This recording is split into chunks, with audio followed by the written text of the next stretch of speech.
So justice for green revolution, तो हमने देखा है कि कैसे एग्रीकल्चर चैप्टर में हम पढ़ते हैं. So we blame green revolution कि रीजनल डिस्पैरिटी आई है, सॉइल डिग्रेड हो रहा है, वाटर टेबल डिप्लीट हो रही है, all because of green revolution. But जब ग्रीन रेवोल्यूशन आया था तो it was needed, it was the need of the hour कि इंडिया फूड सिक्योर्ड कंट्री नहीं था, उसे बाहर से इम्पोर्ट करना पड़ता था. तो green revolution was on the at that time was good without any doubt. But with time हमें पता चला कि green revolution caused many problems. But exactly क्या ग्रीन रेवोल्यूशन के वजह से है, या फिर गवर्नमेंट पॉलिसीज के वजह से है, या फिर जो कंडीशंस थी, जो प्री रिक्विजिट्स थे for introducing green revolution in an area, वो ऐसे थे कि जो एक ग्रीन रेवोल्यूशन को बैड लाइट में लाते हैं. तो वो आज हम डिस्कवर करेंगे. सो फर्स्ट पॉइंट, तो कुछ हम देखते हैं आज कि कंडीशंस और प्री-रिक्विजिट्स फॉर ग्रीन रेवोल्यूशन, कि कौन से रीजन में मैं ग्रीन रेवोल्यूशन वाली चीज़ें इंट्रोड्यूस करूँ, seeds, fertilisers, so that my project works, project being increasing the total yield और हार्वेस्ट. तो फर्स्ट इसमें कंडीशन थी, ध्यान देना, कि जो हमारे मैक्सिकन ड्वार्फ वीट सीड्स थे, जिनको हम बोलते हैं HYV, so these are Mexican dwarf wheat seeds थे. तो इनका इंट्रोडक्शन होता है ग्रीन रेवोल्यूशन के चलते हुए. बट इनको कुछ कंडीशंस चाहिए थी. इनको क्या चाहिए था? First they wanted winters, wheat being a rabi crop, right. तो इनको चाहिए थे विंटर्स. अब विंटर्स वी हैव स्टडीड कि ये नॉर्थ इंडिया में ही आता है, और नॉर्थ इंडिया में हमने देखा है नॉर्थ इंडिया में कौन से रीजन है, जैसे पंजाब है, हमारा नॉर्थ वेस्टर्न इंडिया हो गया, हरियाणा है एंड हमारा वेस्टर्न उत्तर प्रदेश है, वेस्टर्न यूपी.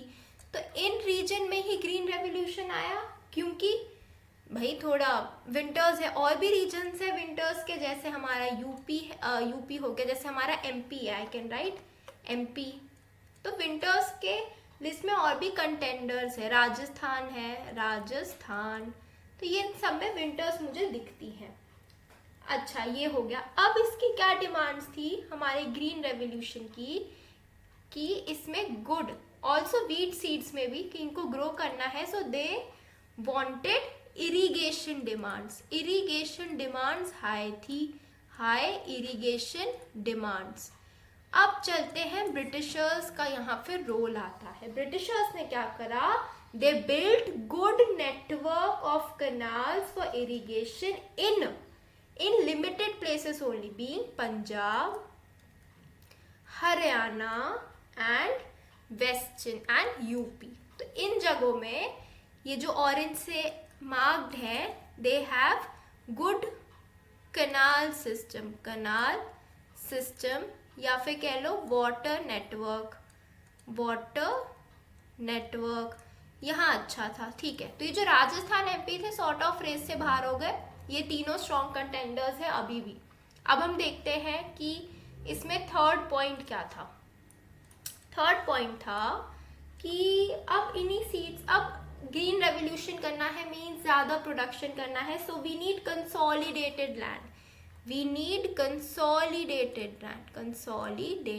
लैंड. फ्रैगमेंटेड नहीं चलेगी. अगर तो ज़्यादा परिवार में झगड़े होंगे प्रॉपर्टी को लेके, वहाँ ग्रीन रेवोल्यूशन करना मुश्किल है. फॉर कल्टिवेशन, ठीक है, कंसोलिडेटेड लैंड चाहिए. अब यहाँ आते हैं डोमिनेंट प्लेयर्स बीइंग 6 एंड हमारे जाट कम्युनिटी.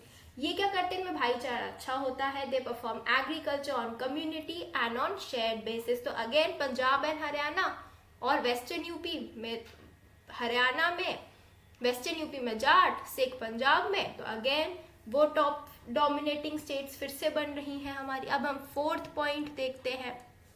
फोर्थ पॉइंट भी कि जो सॉइल क्वालिटी को लेके था, कि सॉइल क्वालिटी का एनालिसिस करते हैं कि सॉइल क्वालिटी कैसी होनी चाहिए.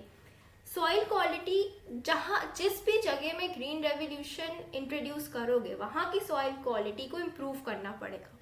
और वो कैसे इम्प्रूव होंगी? By chemical fertilisers. तो सीधा सीधा था कि भाई केमिकल फर्टिलाइजर डालो, नहीं तो तुम ग्रीन रेवोल्यूशन रहने दो, या फिर ऑर्गेनिक मैन्योर, तो कुछ ना कुछ तो डालना पड़ेगा। अब हम ये ऑलरेडी देख चुके हैं कि केमिकल फर्टिलाइजर्स ऑर्गेनिक मैन्योर से तेज़ होते हैं, बहुत तेज़ होते हैं, सॉल्युबल होते हैं, प्लांट्स रेडिली ले लेते हैं और बहुत सारा न्यूट्रिएंट कंटेंट लेके चलते हैं, क्योंकि दीज आर केमिकल्स।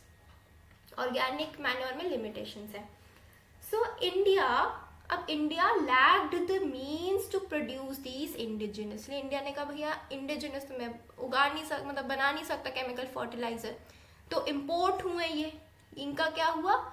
इम्पोर्ट हुआ। अब कोई भी चीज़ इम्पोर्ट होगी तो उसमें पैसे ज़्यादा होंगे, कॉस्टली है, तो फिर से यहाँ एक डिसाइडिंग फैक्टर आया कि हरियाणा, पंजाब, वेस्टर्न यूपी के फार्मर्स पैसे वाले हैं, तो वो अफोर्ड कर सकते हैं।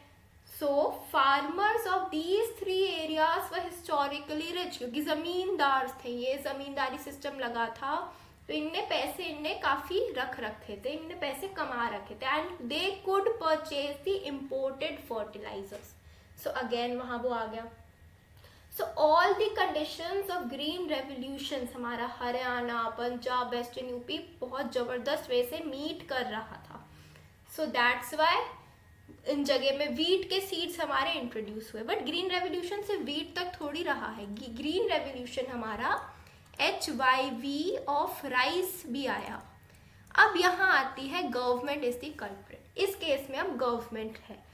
इसमें क्या है कि गवर्नमेंट ने कहा भाई मुझे रिस्क नहीं लेना है, वीट का टेस्टेड ग्रीन रेवोल्यूशन मॉडल है ऑलरेडी इन दीज 3 प्लेसेस, तो राइस को भी वहीं इंट्रोड्यूस कर देते हैं, क्यों नई जगह में इतना इन्वेस्टमेंट करके चांस लेके फेल हो ना। सो जो टेस्टेड पाथ है, कन्वेंशनल पाथ है, उस पर चलो। So government wanted to avoid taking any risk, तो उसने कहा कि फिर से अपने 3 एरियाज इसमें भी शाइन कर गए, हमारा हरियाणा, पंजाब एंड अपना वेस्टर्न यूपी। अब हम देख रहे हैं कि अब हरियाणा, पंजाब रियलाइज कर रहा है कि भाई राइस लाना तो अनसस्टेनेबल हो रहा है उनके लिए। अब यहाँ बात आती है unsustainable cropping pattern in Haryana and Punjab, we have already discussed in this thing. तो एक तरीके से हरियाणा पंजाब डेडलॉक में अब है, क्योंकि वो क्या करता है, वो कभी राइस उगाता है, फिर वीट उगाता है, फिर राइस उगाता है, फिर वीट उगाता है। तो ये एक तरह से ट्रैप तो था ही। HYV ऑफ राइस जरूरी नहीं था यहाँ लाना, but still due to government wanted to avoid taking any risk, तो यहाँ इंट्रोड्यूस हुआ।